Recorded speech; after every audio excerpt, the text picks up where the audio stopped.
Last time we talked about being more sensitive and being more conscious of changes in our children's behavior that we might notice during this very special time of the pandemic. And I also gave some insights on how we could interpret these changes of behavior in your child. Now, for this sharing, I'd like to focus on how to deal with these emotions, these changes.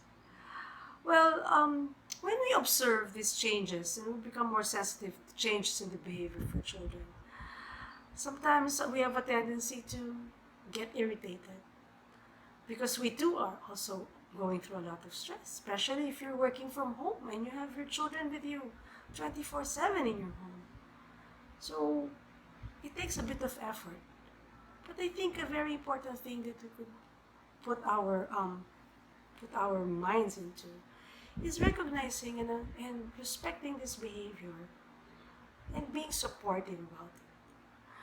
Certain children may be extra clingy, you know, they may resort to behaviors that they've already outgrown, like bed wetting or nail biting or tantrums.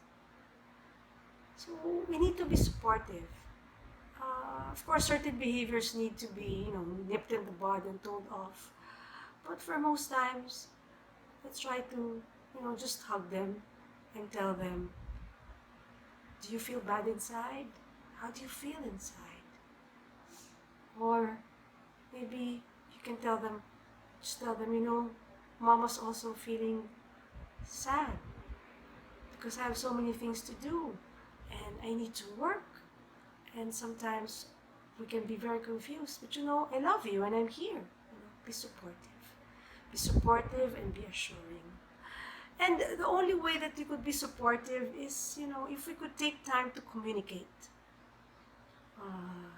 I know that we sometimes don't have that luxury of time because we're also working from home. But, just set aside a schedule, a time frame where you communicate with your child. And communicating does not always come in the form of, hello, lika, upo tayo, usap tayo dito, serious one-on-one talk.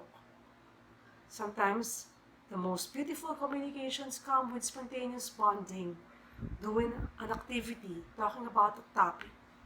In our FMP online program, our Family One Star online program, we have designed the program in such a way that subject matters are springboards for bonding and communication.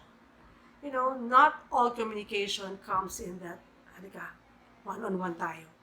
Sometimes it just comes with spontaneous bonding. Because communication is a language of love. And it's very important also, I think, to create a routine. In Montessori, we are not known for having schedules, 8:15 to 8:30, 8:30 to 8:45. We are known to be more flexible with large block times. But even if we have these large block times, there's a routine. There's a sequence of tasks that the child knows, and that there's an order that allows the child to feel secure, that one thing comes after the other. And that, okay, after a period that when I'm alone, I get to spend time with my mom. And then I get to be alone again, and then I get to do things with my mom. And then this happens next. It gives them a sense of security. And, of course, stringing through all these things that I'm telling you, being supportive, communicating and establishing a routine, ang tumutuhog sa lahat ng yan is that we give them time. It seems ironic, we have so much time, but actually we don't, at home, but we don't have time. We need to make time.